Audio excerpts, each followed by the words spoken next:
നമുക്ക് കത്തിന്ന് വന്നിരിക്കുന്നത് കോഴിക്കോട് നിന്നാണ്. രാധാദേവിയാണ് കത്ത് അയച്ചിരിക്കുന്നത്. മകന് വേണ്ടിയിട്ടാണ് കത്ത് അയച്ചിരിക്കുന്നത്. നല്ല ജോലിയും മറ്റും ഉണ്ട് മകന്, നല്ല ചുറ്റുപാടുകളുമാണ്. വയസ്സ് 30ആയി, വിവാഹം ഇതുവരെയായിട്ടും ആയിട്ടില്ല. ധാരാളം ആലോചനകൾ വരുന്നുണ്ട്, പക്ഷേ ഒത്തിണങ്ങിയത് ഒന്നും വരുന്നില്ല. എന്താണ് ദോഷമെന്നും തടസ്സങ്ങൾ മാറ്റാൻ ഞങ്ങൾ എന്താണ് ചെയ്യേണ്ടതെന്നാണ് ചോദിച്ചിരിക്കുന്നത്. ഇതുപോലൊരു കേസ് വന്നത് ആലോചിച്ചപ്പോൾ നല്ല ജോലിയുണ്ട്, നല്ല ആരോഗ്യവാനാണ്, സൗന്ദര്യമുണ്ട്, സ്വന്തം വീടുണ്ട്, വസ്തുവുണ്ട്, മറ്റ് കുടുംബാംഗങ്ങൾ ഒക്കെ ഉണ്ട്, ബാധ്യതകൾ ഒന്നുമില്ല, സഹോദരിയെ കെട്ടിക്കാനോ അങ്ങനെയുള്ള പ്രശ്നങ്ങളൊന്നുമില്ല. പക്ഷേ ജാതകവിധി പ്രകാരവും ഒക്കെ ഏറെക്കുറെയൊക്കെ യോഗ്യമാണ്. പക്ഷേ എന്താണ് ജോലി എന്ന് അന്വേഷിച്ച് കഴിഞ്ഞപ്പോൾ ജോലി നല്ലതാണ്. ഇത് മിലിട്ടറിയിൽ ജമ്മുവിലാണ് ജോലി. ആളുകൾക്കെന്തോ ഒരു ഭയം പോലെ. ജമ്മുവിൽ ഇവിടെ അടുത്തെങ്ങാനുമൊക്കെ ആണെന്നുണ്ടെങ്കിലും അത് കൊണ്ട് മാറ്റം വരും. ജോലിയിലുള്ള ഭയം പട്ടാളക്കാരെന്നുള്ളതല്ല, ജമ്മുവിലാവുമ്പോൾ ഇങ്ങനെ മിസൈലും ബോംബും ഒക്കെ മാമ്പഴം വീഴുന്ന പോലെ വീഴുന്ന കാലമാണ്. എന്നാൽ എല്ലായിടത്തും ഇപ്പോൾ ജമ്മു ഉണ്ടായ കാലം മുതൽക്ക് തന്നെ അവിടെ ഈ പ്രശ്നങ്ങളുണ്ട്, പട്ടാളക്കാരുണ്ട്, കാര്യങ്ങളുണ്ട്. എത്രയോ പേര് ആയുസ്സോടും ആരോഗ്യത്തോടും സൗഭാഗ്യത്തോടും കൂടി ജീവിച്ച് പോയിരിക്കുന്നു. മഴ പെയ്ത് ഒഴിഞ്ഞ പോലെ എത്രയോ പേര് ഇനിയും വരുന്നു, ഇനിയും പോകും. പക്ഷേ മനുഷ്യന് കേൾക്കുമ്പോൾ ഒരു പെട്ടെന്ന് പോലീസ്, പട്ടാളം, വക്കീൽ, അല്ല ജമ്മു അങ്ങനെയൊക്കെയുള്ള കാര്യങ്ങൾ കേൾക്കുമ്പോഴത്തേനും ഒരു ഭയം. ഇതാണ് ഇതിനകത്തുനിന്ന്. അല്ലെ അതുപോലുള്ള ജോലി സംബന്ധമായിട്ടുള്ള വിഷയമാണ്. ഇതിനകത്ത് ജോലി എഴുതിയിട്ടില്ല, നല്ല ജോലിയാണ്. ഇപ്പം മിലിട്ടറി ജോലി നല്ലതല്ലേ, രാജ്യസേവനം നല്ലതല്ലേ, ഉത്തമമായ ആഹാരവും നല്ല ശമ്പളവും തലമുറയ്ക്ക് വരെ റേഷൻ എല്ലാം കിട്ടുന്ന ഒരു ജോലിയാണ് പട്ടാള ജോലി. അതിനകത്ത് ആരോഗ്യം, ആയുസ് എല്ലാം ഉള്ളവരെ അതിനകത്ത് നിലനിൽക്കത്തുള്ളൂ, പ്രത്യേകിച്ച് ഐസ് മേഖലയായ ജമ്മുവിലും. അപ്പം ഇതൊക്കെയാണെന്നുണ്ടെങ്കിലും ഒരു പെൺകുട്ടി റെഡിയാവണ്ടേ. അവരിപ്പോൾ അത്രയൊന്നും ഇല്ലെന്നുണ്ടെങ്കിലും UK ജോലികളാണെന്നുണ്ടെങ്കിൽ അതാണ് താല്പര്യം. അല്ലെങ്കിൽ നമുക്കിവിടെ എവിടെയെങ്കിലും കൺവട്ടത്ത് ഉണ്ടെങ്കിൽ അതാണ്. ഇങ്ങനെയൊക്കെ അങ്ങ് ഏജ് ഓവറാകും. അപ്പോൾ വിട്ടുവീഴ്ചകൾ അവിടെ വേണം എന്ന് പറഞ്ഞൊക്കെ ഒരു പട്ടാളക്കാരിയെ തന്നെ കിട്ടി അദ്ദേഹത്തിന്. അതൊരു ഉപമയാണ് പറഞ്ഞത്. അപ്പം നിൽക്കുന്നത് എന്താണെന്ന് വെച്ചാൽ ഏത് ഗുളികൻ നിൽപ്പുണ്ട്. ശനിപുത്രനായ ഗുളികൻ നിൽക്കുമ്പോൾ ഒരു പ്രത്യക്ഷത്തിൽ ഒരു അയോഗ്യതയില്ലെങ്കിലും പരോക്ഷമായി അയോഗ്യതയുണ്ട്. മനുഷ്യനങ്ങനെ തീവ്രമായ ഒരു സ്ഥലത്ത് ജോലി അല്ലെങ്കിൽ ട്രാൻസ്ഫറായി കിട്ടണം, അതൊട്ടില്ലതാണ്, പെട്ടെന്ന് കിട്ടത്തില്ല. അവിടെ പോയി കുടുംബമായിട്ട് ജീവിക്കാനും ചിലർക്ക് വൈഷമ്യമുണ്ട്, ചിലർ കൊണ്ടുപോകത്തുമില്ല. അതല്ലെങ്കിൽ കെട്ടിട്ട് അവിടെ തന്നെ നിർത്താൻ പറ്റിയല്ല, ഇളയത്തങ്ങൾ പെണ്ണുങ്ങളുണ്ട്, ഇതെന്താ കെട്ടിട്ട് കൂടെ നിൽക്കുന്നത് എന്നുള്ള ചോദ്യം വരും.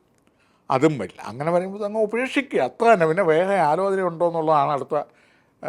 ഈ വിവാഹ മാധ്യമങ്ങളുണ്ടല്ലോ, എന്തായാലും പറയുന്നത്, പണ്ട് ദല്ലാളായിരുന്നു, ഇപ്പം വിവാഹം നടത്തി കൊടുക്കുന്ന മേഖലകളിൽ അങ്ങനെയുള്ള അവസരങ്ങൾ കുറവാണ്. ഇന്ന ജോലി ഉണ്ടെങ്കിൽ മതി എന്നുള്ള രീതി വെക്കും. അങ്ങനെയുള്ള കിട്ടത്തില്ല. ബ്യൂറോ ഇങ്ങനെ ആണ്. ഇതിനകത്ത് ഗുളിക നിൽക്കുന്നത് കൊണ്ട് ആരോഗ്യം, സൗന്ദര്യം, പഠിത്തം, ജോലിയിലെ പ്രത്യേകത, പിന്നെ കുടുംബക്കാർ തമ്മിലുള്ള ധന സംബന്ധമായ സ്വത്തുക്കൾ, മത, ജാതി, രാഷ്ട്രീയം,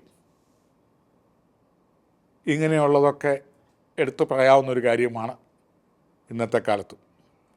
ഇവയെല്ലാം കുറേയൊക്കെ ഒത്തുകെട്ടിയാൽ അങ്ങ് നടത്തുക എന്നുള്ളതേ ഉള്ളൂ. പലപ്പോഴും ഒത്തുകെട്ടാൻ ഈ ഗുളികൻ ഏഴിൽ നിൽക്കുന്നവർക്ക് ഈ വക കാര്യങ്ങളിൽ ചില നിർബന്ധ ബുദ്ധി ഉണ്ടായിരിക്കും. പട്ടാളത്തിലുള്ള ആളെ മാത്രമേ കല്യാണം കഴിക്കത്തുള്ളൂ. അങ്ങനെ നോക്കിക്കഴിയുമ്പം അങ്കുലീപരിമിതമായിരിക്കും. മിലിട്ടറി ജോലിക്കാർ മാത്രമുള്ള കുടുംബത്തിൽ നിന്ന് ബാങ്ക് ജോലിക്കാരിയെ, കോളേജ് ലെക്ചറെ, അല്ലെങ്കിൽ ഗവൺമെൻറ് ജോലിക്കാരെ, ഗൾഫുകാരെ, മറ്റേ അതുപോലെ യൂറോപ്യൻ കൺട്രീസിലുള്ള അങ്ങനെയുള്ളവരെ, ഇങ്ങനെയൊക്കെയുള്ള ഒരു മനുഷ്യനൊരു മുൻവിധിയുണ്ട്. അപ്പം ഈ ഗുളികൻ നിൽക്കുന്നവർക്കും അങ്ങനെയുള്ള ചില നിർബന്ധ ബുദ്ധികളുണ്ട്.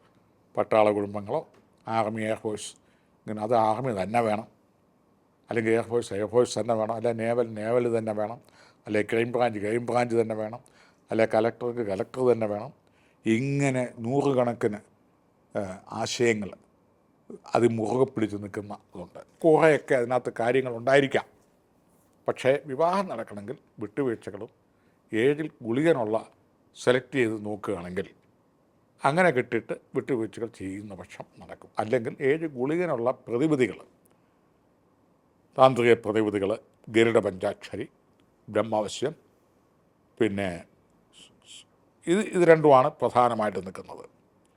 ഇവയ്ക്കുള്ള പ്രതിവിധികൾ ചെയ്ത് ഗുളിക ക്ഷേത്രത്തിൽ പുള്ളുവറപ്പാട്ട് നടത്തുക, അതുപോലെ തന്നെ നീലപ്പട്ടും വഹനേദ്യങ്ങളും നടത്തുക,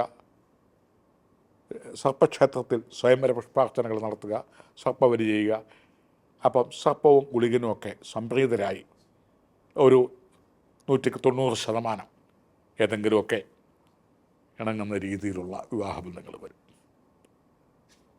അല്ലെങ്കിൽ വിട്ടുവീഴ്ചകളിലൂടെ വേണം. വിട്ടുവീഴ്ചകൾ അവനവൻ തന്നെ ചെയ്താൽ പോരാ, കുടുംബക്കാർ ചെയ്യണം, വരാൻ പോകുന്ന ആളും അവരുടെ കുടുംബവും വിട്ടുവീഴ്ച ചെയ്യണം. അപ്പോൾ ഇരുഭാഗത്തും വിട്ടുവീഴ്ചകളും ഈ പറഞ്ഞ പ്രതിവിധികളും ചെയ്താൽ വിവാഹമൊക്കെ തടസ്സമില്ലാതെ പോകും. ഒത്തിരി കാര്യങ്ങൾ വിട്ടുവീഴ്ചകൾ ചെയ്യേണ്ടതായിട്ടുണ്ട്. ഗുളികൻ എഴുതി നിൽക്കുന്നവർക്ക് അവരോ പിടിക്കുന്ന മുയലിന് 2 കൊമ്പ് എന്നുള്ള രീതിയിൽ നിൽക്കും. എല്ലാവരും അങ്ങനെ ചിന്തിച്ച് കഴിഞ്ഞാൽ അങ്ങനെ അങ്ങ് പ്രായം കഴിഞ്ഞു പോകും. മറ്റെല്ലാ ഭാഗ്യങ്ങളും, ജോലി, ആയുസ്, ആരോഗ്യം, സമ്പത്ത്, ബാങ്ക് ബാലൻസ്, വാഹനം, കെട്ടിടം എല്ലാം ഉണ്ട്. പക്ഷേ ഇണങ്ങി വരുന്നില്ല. ഇങ്ങനെ ഒത്തിരി പേർക്ക് പരാതിയുണ്ട്. ഇണങ്ങി എന്ന് പറഞ്ഞാൽ ഇങ്ങനെയുള്ള തൊഴിൽ മേഖലകളിൽ, അതുപോലെ തന്നെ രാഷ്ട്രീയം, അതുപോലെ തന്നെ എത്ര സമുന്നതമാണെന്നുണ്ടെങ്കിലും പൊളിറ്റിക്കൽ വിഭാഗം, സിനിമ ഫീൽഡുകൾ, ഇങ്ങനെയുള്ളതിലേക്ക് ചിലർക്ക് ആകർഷണമില്ലെങ്കിൽ പിന്നെ നമ്മൾ എന്ത് ചെയ്യും? അതുമായി തത്തുല്യമായിട്ട് ബന്ധമുള്ള ഇതിൽ നോക്കുക എന്നുള്ളതേ ഉള്ളൂ. അതും പറ്റുന്നില്ല, ഇതിൻ്റെ പ്രതിവിധികൾ ചെയ്യുക. ഏതായാലും കത്തയച്ചതിന് നന്ദി. ഈ വക പ്രതിവിധി ചെയ്താൽ ഉടൻ തന്നെ വിവാഹം നടക്കുന്നതാണ്.